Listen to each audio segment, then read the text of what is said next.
जासम को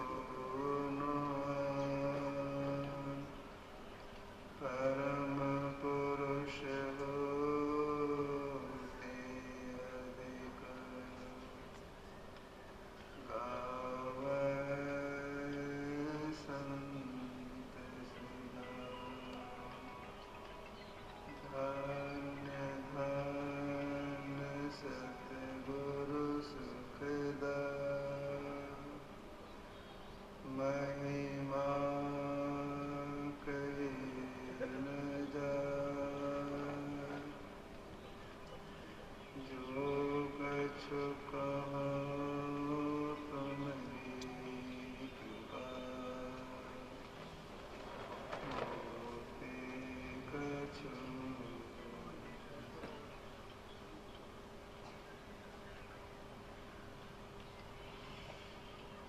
सम्माननीय साधु समाजे, धर्म प्रेमी सज्जनों, माताओं एवं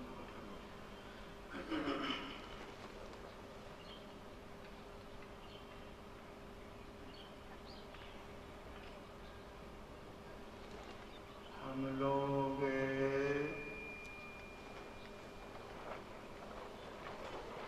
शरीर में रहने वाला जीव है।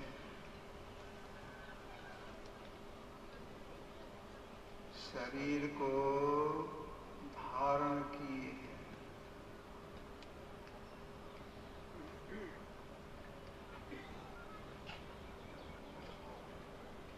यह जीव अविनाशी है, जिसका कभी नाश नहीं होता है।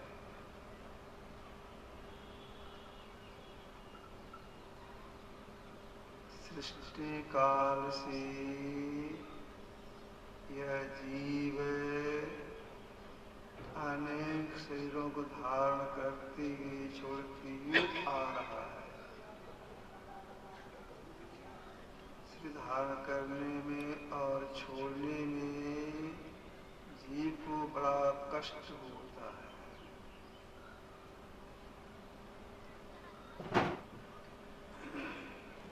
यह जीव शरीर धारण क्यों कर रहा है, इसका क्या कारण है?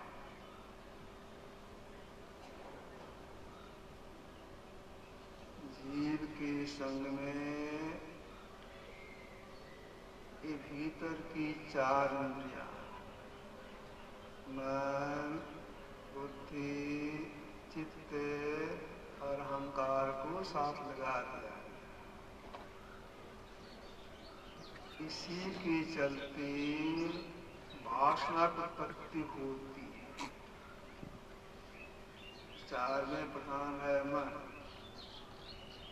तो मन के द्वारा वासना की उत्पत्ति होती है। यही कारण है जिस सृष्टि काल से अनेक प्रकार के शरीर धारण करते होती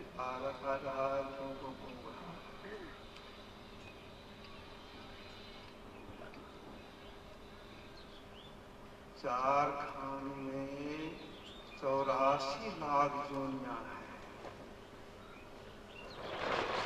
चार खाने कौन कौन? अंडज, पिंडज, उखमज और अंकुरज।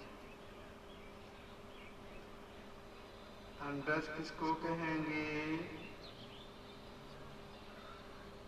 जो अंडा से पैदा होता है उसको अंडज कहेंगे। जैसे मछली अंडा से पैदा होती है, उसको अंडज कहेंगे। सांप अंडा से उत्पन्न होता है, उसको अंडज कहेंगे। केकड़ा अंडा से पैदा होता है, अंडज कहेंगे। पक्षी अंडा से उत्पन्न होता है, उसको अंडज कहेंगे। अब देखिए अंडज में कितने शरीर, बहुत शरीर है। पिंडज जो पेट से पैदा होता है, जैसे मनुष्य पेट से डायरेक्ट पैदा होता है, गाय, भैंस, कुत्ता, बिल्ली, सिंह, हाथी, घोड़ा, ये सब पेट से पैदा होता है। अब इसकी संख्या कितनी है, या विचार कीजिए। तो जो पेट से डायरेक्ट पैदा होता है पिंडज, उखमज जो गर्मी पाके पैदा होता है, मच्छर, ढील आदि। अंकुरज जो भूमि पर के पैदा होता है, वृक्ष, पहाड़ आदि। इन 4 खानियों में 84 लाख जोड़ियां हैं। 84 लाख जोनियों में मनुष्य का शरीर सबसे ऊपर बताया गया है।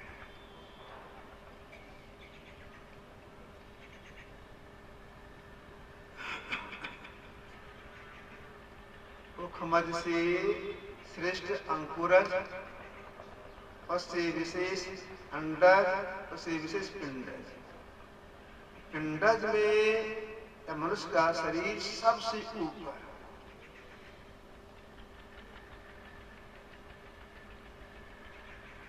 यह शरीर जीव को कैसे मिला? कभो करी करुणा देत ईश्वर हेत शरीर राम ईश्वर की असीम दया हुई, तब जीव को इतना उत्तम शरीर, मनुष्य का शरीर मिला। तो क्यों मिला? इसलिए इस शरीर में अंतःसाधन के द्वारा परमात्मा का साक्षात्कार कर ले, इसे सदा के लिए दुखों से छूट जाए। इसी के लिए परमात्मा ने जीव को मनुष्य दिया है।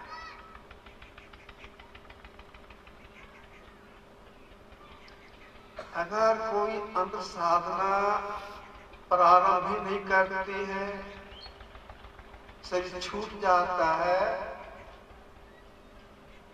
उस जीव को मनुष्य शरीर तो नहीं मिलता है। इसके बाद और देखिए कितनी जोनियां हैं, उसमें जाके दुखों को भोगना पड़ता है। यही भगवान राम सभा बैठा करके प्रजाओं से कह रही है, मनुष्य मिला हुआ है अंत साधन के द्वारा परमात्मा का साक्षात्कार कर, सदा के लिए मुक्त हो जाओ। अब परमात्मा का साक्षात्कार करने के लिए ये जो भीतर की 4 इंद्रियां हैं, मन, बुद्धि, चित्त, अहंकार, इससे अलग होना होगा। जब तक इससे अलग होंगे नहीं तो वाष्प समाप्ति होगी नहीं, परमात्मा साक्षात्कार होगा।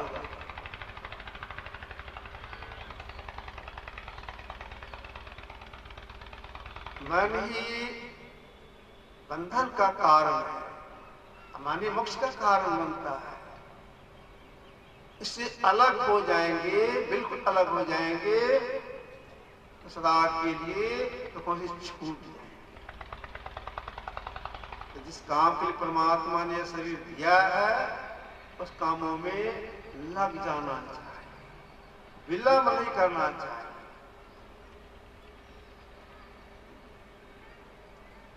अंतर साधन के द्वारा ही वे अपने अंदर में चल करके मन से अलग हो सकती है, बाहर में नहीं। आप विचार नहीं है, अंतर साधन के द्वारा हम अपने अंदर में मन से अलग हो जाएंगे तो हमारा परम कल्याण हो। अंतर साधन मन का संग छोड़ना है तो मन का संग कहाँ जाके छूटेगा? बाहर में छूटेगा नहीं, भीतर में मन का संग कहाँ जाके छूटेगा? जहां तक मन की दौड़ है वहां तक तो मन का संग रहना ही है, उसके आगे जाना होगा। अंदर में मन की दौड़ कहाँ तक है? देखिए, अंतर साधना में जिनको जैसा अनुभव हुआ वैसा वे बोले या लिखिए। एक कोट के महापुरुष हो गए दरिया साहब, इनको जैसा अनुभव हुआ ऐसा ही बोलिए। या आपने से लिखे होंगे, इनकी वाणी में है, मन बुद्धि चित्त अहंकार की है त्रिकुटी लग दौड़, जन जन के परे रनकार की ठौर। इन्होंने कहा मन की दौड़ त्रिकुटी तक है। और आप त्रिकुटी किसको कहेंगे? अंधकार की बात सबके अंदर प्रकाश है। प्रकाश कहाँ पर है? सूक्ष्म मंडल में है। आंख बंद करके अंधकार या स्थूल मंडल का प्रतीक है। इसके बाद सूक्ष्म मंडल में प्रकाश, प्रकाश मंडल के अंतर्गत एक स्थान का नाम है त्रिकुटी। त्रिकुटी में ही जीव को सूर्य का दर्शन होता है। तो दरिया साहब कहना है कि मन की दौड़ त्रिकुटी तक ही है, उसके बाहर नहीं है, उसके ऊपर नहीं है। इनको ऐसा अनुभव हुआ होगा, अंतर में त्रिगुणमुक्ति नहीं होती है। गुरु महाराज जी जिनका विग्रह लगा के रखे हैं, अंतर साधना किए, संत बन गए, तब इन्होंने भी कहा कि मन की दौड़ कहाँ है। इन्होंने क्या कहा? दूध में घी की तरह मन चक्रविटुआ सुलभ है। मन के चलने से सुलभ चलेगी। मन सूक्ष्म जड़ है, यह जड़ात्मक कारणों को नहीं जा सकता। इसके आगे मन का संग छोड़कर खुद भी हो सकेगी, क्योंकि इसके ऊपर में इसका निज मंडल है, जैसे आई है जीवात्मा। इन्होंने कहा मन सूक्ष्म जड़ है, स्थूल जड़ नहीं, मन सूक्ष्म जड़ है। इसकी दौड़ कहां तक है? कारण मंडल। स्थूल सूक्ष्म है, इसके बाद कारण, घड़ी को महाकाल कहा गया है। तो मन की दौड़ कार्यमंडल तक। जब तक कोई जीवात्मा कार्यमंडल के अंतर्गत रहेगा, मन के संग रहेगा, वासना उत्पन्न होती रहेगी, सिद्धांत करना ही पड़ेगा, छोड़ना ही पड़ेगा, दुख छूटेगा नहीं। अगर कोई मन से अलग होना चाहती है, कार्यमंडल को पार करना होगा। अब कारण को पार करने के लिए क्या करना पड़ेगा? अगर कोई हवाई जहाज से अंतरिक्ष चले जाए, रॉकेट से ऊपर चले जाए, छूट जाएगा? नहीं, बाहर में नहीं, अपने अंदर में चलना होता है। अब अपने चलने के लिए कहां चलना होता है? हम जीव अब शरीर के अंदर में है, मन से अलग होने के लिए चलेंगे, कहां से चलेंगे? हम है, खिलहाट होती है, जान जाते माथे में हम है, पीठ में मक्खी बैठती है, जान जाते पीठ में हम है, तो पूरे शरीर में है। तो देखिए पूरे शरीर में जीव नहीं है। जैसे सूर्य शून्य में एक जगह है, उसकी किरण संसार में फैली हुई है, ऊपर नीचे अगल बगल। इसी तरह जीव की बैठक जागृत अवस्था दोनों भावों के बीच में अस की धारा ऊपर नीचे सर्वत्र फैली हुई है। तो जीव की बैठक जागृत अवस्था में ठीक दोनों भावों के बीच में यहीं से चलना है मन से अलग होने के लिए। आग से नीचे पिंड का भाग है, ऊपर ब्रह्मांड का भाग है, ऊपर चलने के लिए महापुरुष ने कहा। पिपासा की वाणी में है, पिंड छोड़ी ब्रह्मांड चलाए। आग के नीचे पिंड का भाग, ऊपर ब्रह्मांड का भाग, पिंड छोड़ी ब्रह्मांड चलाए। ब्रह्मांड में चलने से इंद्रियां छूटती है। छूटा का प्रारंभ होता है एक नाम के जप से। बहुत से नामों पर सर गई है, बहुत नामों को छोड़ करके एक नाम का जप। बहुत से नाम छूट जाएंगे।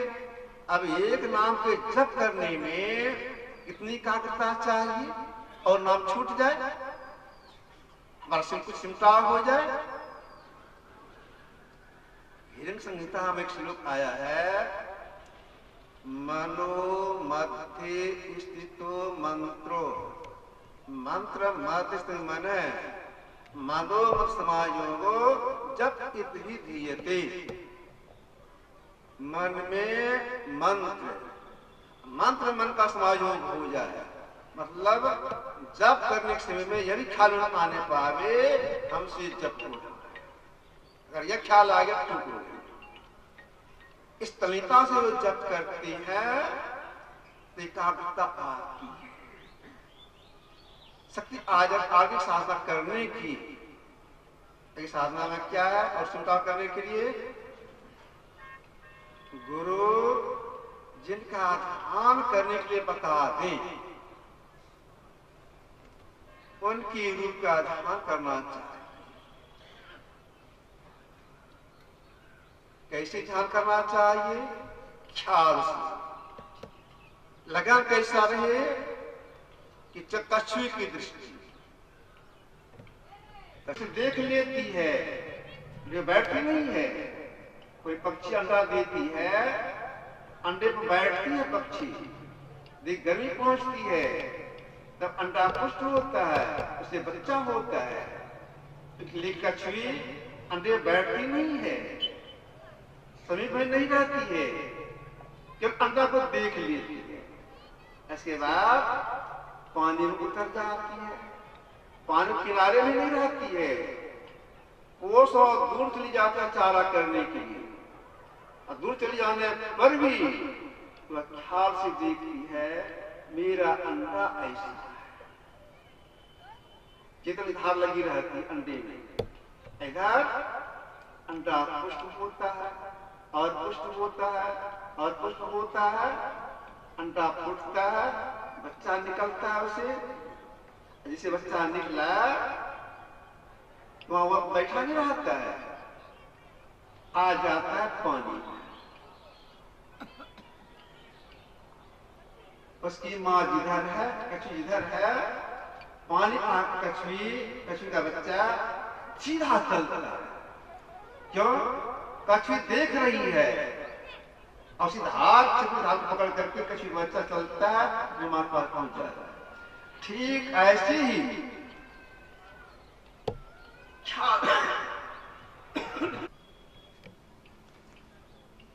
श्रद्धा कैसे होनी चाहिए? अपने इष्ट की ध्यान करने में श्रद्धा कैसी होनी चाहिए? अगर कोई यह समझ ले जिसका ध्यान करती है तो मनुष्य ही है, हमारी तरह खाते हैं, बात करते हैं, सोते हैं, टहलते हैं, आदि आदि। ये भी मनुष्य है। अगर ये ऐसा समझेंगे हमारा जन्म नहीं होगा। श्रद्धा ऐसी हो, ये संस्कार रूप में परमात्मा है। गुरु साहब करी जानिए, परमात्मा के संस्कार रूप गुरु हैं। इस श्रद्धा के साथ उनका ख्याल करना चाहिए। ख्याल करते हुए पहले ख्याल में आते हैं, तो धंधा रूप हो जाता है या प्रत्यक्ष हो जाता है। यही बात बाबा साहब वहां से पूछे थे कि लाला तुम जो मांग करते हो क्या वो हो गया?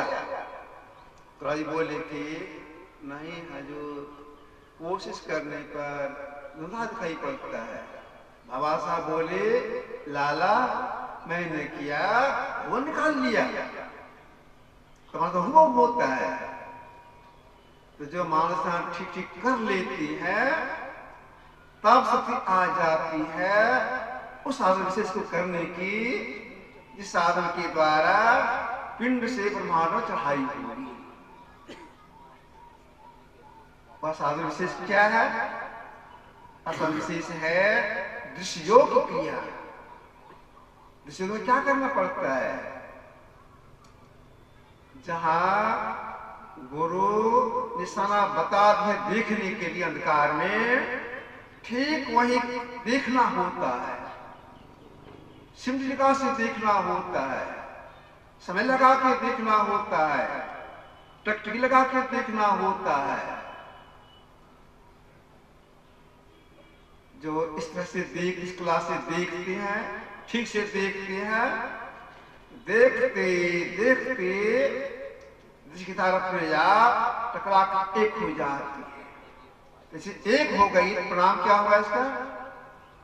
प्रणाम यह हो जाता है वह जीव पिंड से ब्रह्मांड में घुस जाता है। और क्या होता है? 5 कर्म इंद्रियां, हाथ, पैर, मुंह, लिंग, गुदा, 5 ज्ञानेंद्रियां, आंख, कान, नाक, जीभ, चमड़ा, 5 पर 10, ये 10 इंद्रियों की छूट जाती है। 4 के संग में ब्रह्मांड में प्रवेश कर गए। क्या यहां इतना हो जाने पर अब जीव की मुक्ति मिल जाएगी? पास समाप्ति हो गई? नहीं, पास समाप्ति नहीं हुई। हाँ, दिव्य दृष्टि खुल गई, जीव की दृष्टि खुल जाती है पूर्ण रूप में, शक्ति आ जाती है। क्या शक्ति आ जाती है? इतनी शक्ति आ जाती है ये दिन को रात बना सकती है, रात को दिन कर सकती है, शक्ति आ जाती है। लेकिन वासना नहीं होती है। क्यों? मन वहां पर है, मन के अंदर वासना समाप्ति नहीं हुई। एक उदाहरण देता है। पराशर मुनि कहीं जा रहे थे, सामने आ गई नदी, नदी पार करना था। एक लड़की पिता की आज्ञा से यात्रा पार करने के लिए नाव चलाती थी, खेवार नहीं लेती थी, पैसा नहीं लेती थी, फ्री में आर पार करती थी। देखने बड़ी सुंदरी थी। पराशर मुनि नदी किनारे गए, उस लड़की से बोले हमको उस पार जाना है, तो बैठ जाइए। तो बैठ गए, लड़की नाव को चलाई, उस पार ले गई। पराशर मुनि ने कहा फिर हमको उसी पार ले जाए, वह किनारा ले जाए। तो फिर उस पार से इस पार लाई, जबकि एक दूसरे किनारे, पहले किनारे पे आ गए, मैं फिर वहीं ले जाऊँ, फिर वहीं ले गए, नहीं फिर वहां पर वहीं ले जाऊँ। अब नदी कभी इधर कभी उधर, कभी उधर कभी उधर। लड़की बोलती है आपको कहाँ जाना है? चलो कहते हैं उस पार ले चलो, तुम इस पार ले चलो, आपको जाना कहाँ है? अपने मन के भाव को व्यक्त करती है। तुम्हारा रूप बहुत अच्छा है, देखने में तुम बहुत अच्छी हो, तो तुम्हें बहुत देखने के लिए इस पार उस पार करती है। एक तो से हमको तुमको देखते हैं तुम कैसी है, इसके बाद अपना मनोभाव व्यक्त करती है। उस लड़की ने कहा अब दिन का समय है, कितने लोग नदी में नाव चला रहे हैं, कितने नदी किनारे में घूम फिर रहे हैं, कितने स्नान कर रहे हैं, का कोई बात नहीं। मैं अंधेरा कर देता था अपनी शक्ति से, घोर अंधकार नहीं सूझने लग गया। उसी लड़की के द्वारा बेदरजाज का जन्म हुआ है। अब देखिए इतनी शक्ति दिन को रात और दिन करने वाले, बात समाप्ति गई नहीं गई, क्यों? मन संगत था। तो मन के चलते जीव को निज दुनिया में जाना पड़ता है। मन से अलग होने के लिए क्या करना पड़ेगा? मन से अलग होने के लिए चौथी क्रिया करनी पड़ती है। वह चौथी क्रिया क्या है? वही है नादानुसंधान, नाद की खोज। अगर नाद की खोज हो जाती, खत्म हो जाती है, तो भीतर की चार इंद्रियां जो है इनका संग छोड़ देती है, तब उसी जीव का आप सीख जाती है। उसी आप से ये अपना पहचान करता है और साक्षात्कार करता है। यही काम करने के लिए भगवान श्री राम ने प्रजाओं से कहा था, अनुसाधन के द्वारा परमात्मा साक्षात्कार करने के लिए बाहर में अपने अंदर चलना होता है। तो जो इस कामों में लग जाती हैं, थोड़ी कर पाती हैं, शरीर शांत हो जाता है, वह संस्कार जीव को नीचे योनि में नहीं जान देता है।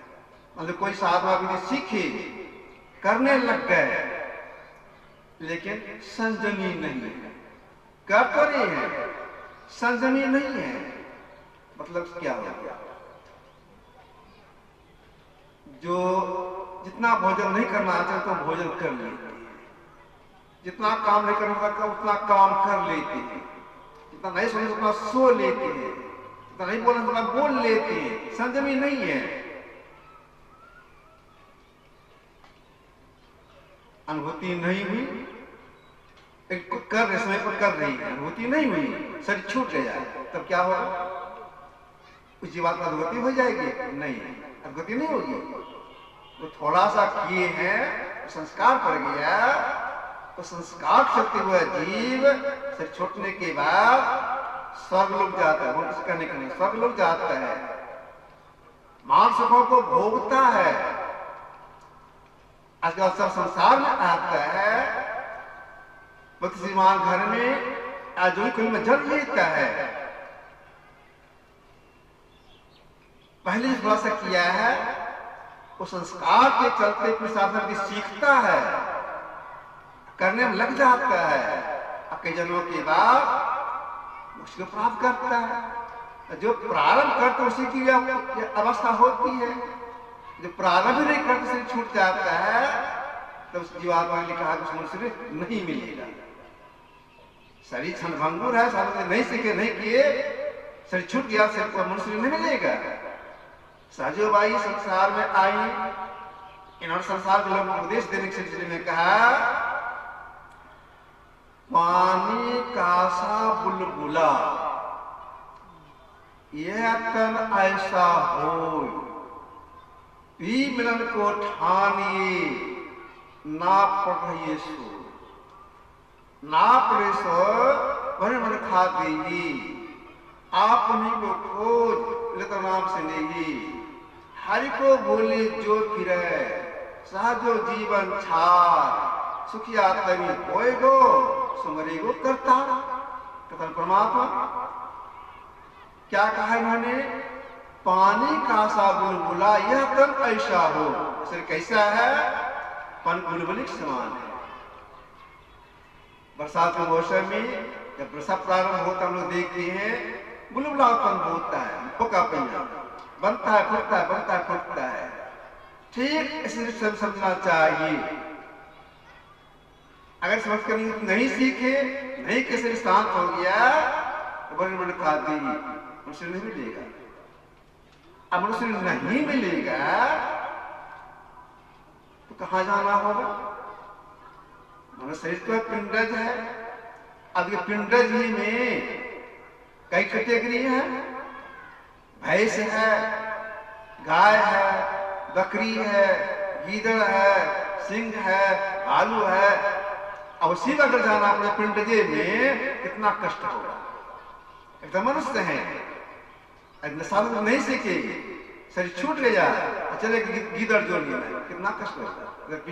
गीदड़ पिंडज है, कितना कष्ट होगा। बिल में रहना होगा, उससे भी नीचे जाएंगे, धोनी में जाएंगे, अंडज में जाएंगे, अंकुरज में जाएंगे, उखमज में जाएंगे, कितना कष्ट होगा। क्या मिलेगा मनुष्य का शरीर अनंत काल बीतने के बाद। अनंत काल, अनंत शब्द का प्रयोग किया गया है। एक चिकोट के महापुरुष हो गए संत तबरेज, जिन्होंने कहा है हजारा करण में बायक के तो लोग पेश आयत को जाए बार। अगर ये बार बदली फारसी में, इसका हिंदी अर्थ है अनंत काल बीतने के बाद तब जीव को मनुष्य दौलत मिलती है। अगर यश में हाथ निकल गया फिर कब मिलेगा। अनंत काल बीतने के बाद मनुष्य मिलता है।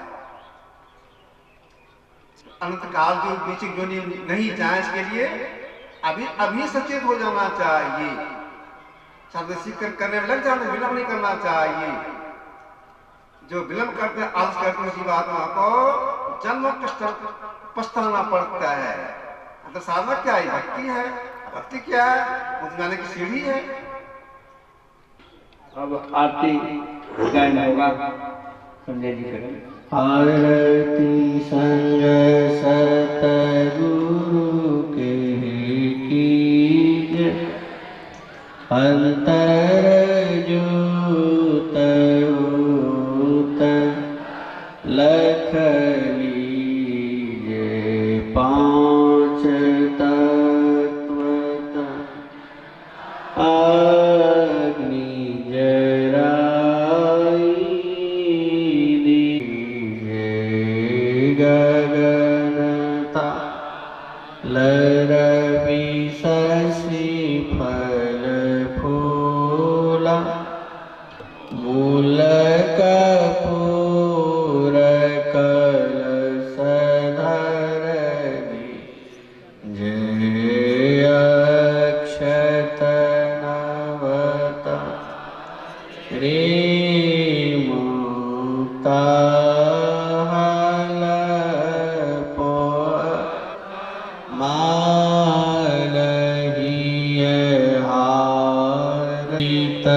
पान मिष्टा मिठाई, चंदन धूपदी पसव चीज, झलक झागुर धुनी मृदंग सुनी,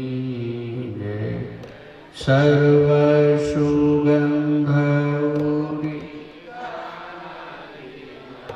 आसा, मधुकर कमल केली धुनी दी,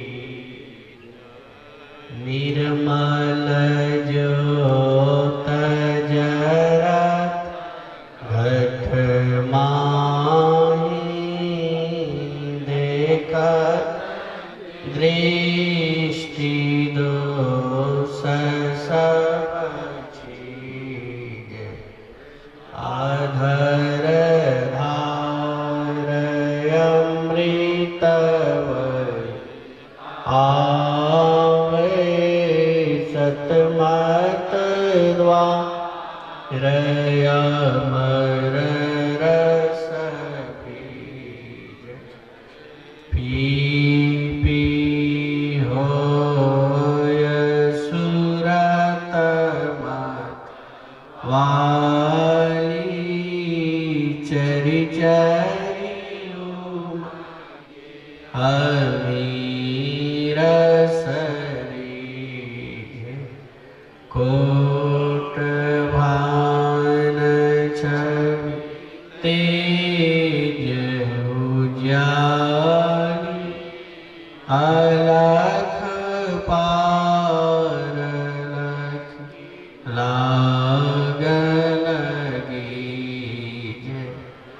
छिन छिन सूरत आधार पर राख, गुरु प्रसाद अगम रस पीजे, दमुकत करक करक गुरु धामा, उलटियल तुलसी तन तीजे, आरती तन मंदिर कीजे, दृष्टि युगल कर सन्मुख दीजे, चमके बिंदु सूक्ष्म अति उज्ज्वल ब्रह्म ज्योति, अनुपम खलीजे, जगमग जगमग रूप ब्रह्मांड, निरखी ज्योति तज दीजे, शब्द सुर अभ्यास सरलतर, करी करी सार ब्रह्म वेद सकल मल, क्षीर भव खंड, आरती निर्मल कर, मेहि अमृत रस पीजे, तन मंदिर में कीजे, दृष्टि युगल कर सन्मुख दीजे। बोली प्रेम से श्री सद्गुरु महाराज की जय। गुरु महाराज, जय गुरु महाराज, जय गुरु महाराज, श्री सद्गुरु महाराज की जय। रात्रि काल में सत्संग होगा 7 बजे से, आप लोग साधना मंत्रित हैं, भजन कीर्तन होगा। श्री सद्गुरु महाराज की जय। क्योंकि मैं इस सत्संग को स्वयं चुना हूं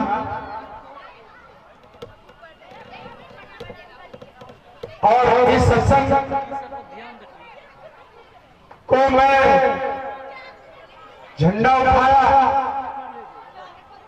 श्री रामचंद्र बाबा से पूछे कि बाबा मैं, तो बाबा बोले अच्छा बात है, कराइए, हम साथ हैं। रामचंद्र बाबा हमें बराबर साथ देते रहे हैं। हम दोनों में 10 साल या 10 साल या 6 महीना 6 साल का हो जाए, वह बच्चा दुनिया छोड़ दे,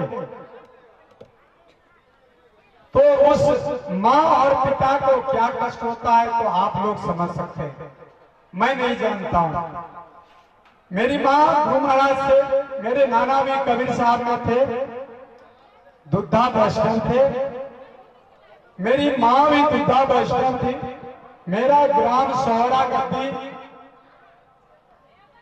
मधुबनी के पास है, जन्मभूमि सौरा गद्दी। मेरा पूर्णिया में ससुराल है। मैं यहाँ अपना जमीन लेकर के अपना घर बनाया। मैं गुजरात में लगभग 18-19 साल रहा हूँ। एक लेबर कॉन्ट्रैक्टर थे।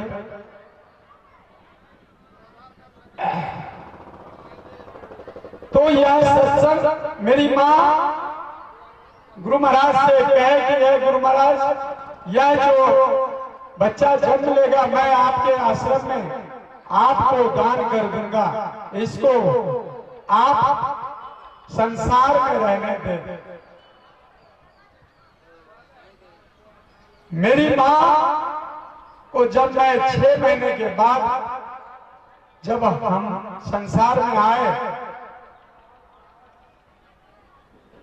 उसके बाद 1 या 1.5 महीने का होंगे तो फिर मैं मरने शरणागति में थे।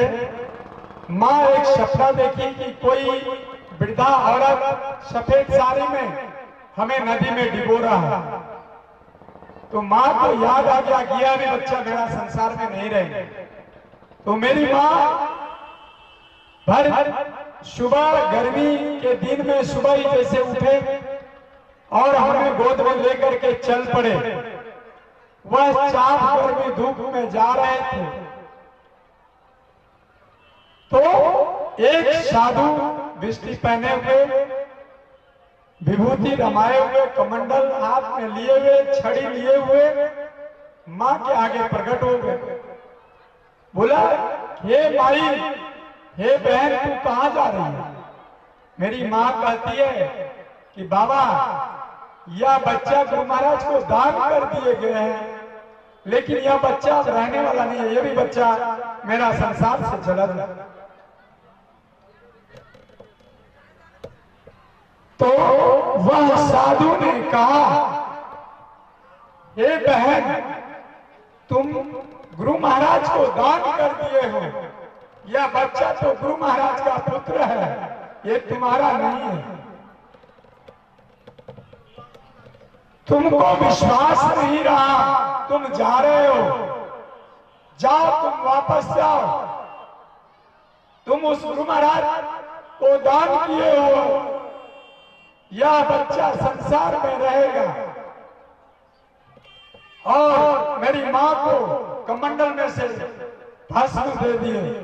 बोला, जाओ, इसको जी पे चटाना, माथा में लगाना और पूरा शरीर घस के इसको 15 दिन 10 दिन रखो, इसको कुछ नहीं होगा। माँ विश्वास करके वह भस्म को लेकर के वापस हो। यह सच्ची घटना है, मेरी माँ ने कहा है, मेरे गांव में भी सभी को पता है। सहोरा में मेरी माँ बहुतों को सत्संगी बनाए। आज उनको कोई भी कहते कि इनके जैसा आज भी कोई सत्संगी है ही नहीं। मैं तो वैसा नहीं बन पाया हूं, लेकिन आज मैं जो भी हूं मां का आशीर्वाद से हूं। मेरा अपना अभी कुछ नहीं है। तो मेरी मां घर आए, 15 दिन किए, मैं ठीक हो गया। जब मैं 6 महीना या 2 साल का हो गए होंगे, गुरु महाराज के पास हमको ले गए। गुरु महाराज, ये आपका है, आप रखिए। तो संसेवी जी महाराज उस समय में गुरु महाराज का सब चीज भार संभालते थे। तो बोले कि ठीक है, आप तो दान किए हैं, लेकिन यह तो भी छोटा बच्चा है, ये कोई बकरी का बच्चा नहीं है, इसको गले में रस्सा बांध करके खूंटा से रखूंगा, घास खिलाऊंगा। अभी छोटा बच्चा है। लेकिन बड़े भाई हमें पढ़ने नहीं दे रहा था, पता नहीं कुछ होंगे, भैंस में भेज दिया करते थे। माँ झगड़ती थी, इसको पढ़ने दो, हमें क्या कमी है, भैंस है, गाय है, खेती करते हैं, हमको खाने पीने की दिक्कत नहीं है। लेकिन बड़े भाई हमको पैसे नहीं देते। जब हम थोड़ा सा बड़ा हो गए तो अखिल भारतीय सत्संग था नवगछिया में, कुलदीप बाबा कराते थे। कुलदीप बाबा के पास में कुछ दिन रहा था, योगासन सब सिखाए थे कुलदीप बाबा ने। कुलदीप बाबा हमें बहुत मानते भी थे। मेरी माँ अक्सर जब भी सत्संग होते थे, कुप्पा घाट लाते थे, साग सब्जी सब काटते रहते थे। विमल बाबा, हरिनंदन बाबा के साथ में मेरी माँ रहती थी।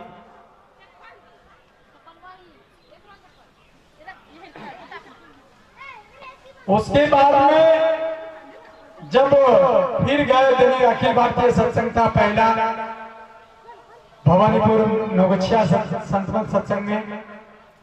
उस समय में फिर गई मेरी माँ देने के लिए। गुरु महाराज थे, संसेवी जी महाराज थे। फिर बोले कि इसका नाम क्या रखे हो? तो मेरी माँ बोली, हे प्रभु, हे गुरु महाराज, कोई बच्चा नहीं बचता था तो इसका नाम छुतारा मुतारा रखे हैं। तो संसेवी जी महाराज हंसने लगे, गुरु महाराज भी मुस्काए। तो कहते कि गुरु महाराज को दान कर दिए, आप कहते कि ये छुतारा नाम रखे या छुतेरा नाम रखेगा? क्या बाबा का शिष्य ये छुतारा होगा? तो संसेवी जी महाराज ध्यान करके फिर मेरी माँ को कहती है कि इसका नाम ध्रुव कुमार रहा, आज से अब इसको छुतारा मुतारा नहीं कहिएगा। तो संसेवी जी महाराज का नाम रखा हुआ मेरा ध्रुव कुमार है, लेकिन स्कूल में मेरा देवनंदन नाम था। तो देवनंदन से देवानंद नाम हो गया। तो देवानंद डॉक्यूमेंट्स के हिसाब से गुजरात भी गए, पेपर बना तो मेरा देवानंद सिंह ठाकुर नाम हो गया। सी का मतलब पिताजी का पहला अक्षर आता है। यहाँ बहुत से आदमी कहते हैं आप राजपूत हो, नहीं भाई मैं नाई ठाकुर हूं। उसके बाद में गुरु महाराज अपने हाथों से हमें एक पेड़ा, सेब, केला प्रसाद दिए और गुरु महाराज हमारे सर पे हाथ रख करके इशारा से आशीर्वाद दिए। उसके बाद फिर मेरी माँ लेके चले आए। उसके बाद हमें पढ़ाई लिखाई में कष्ट होने लगा। बड़े भाई का शादी हुआ, भाभी आई, जानते ही हैं सब कुछ, सबका परिवार का अपना अपना होता है।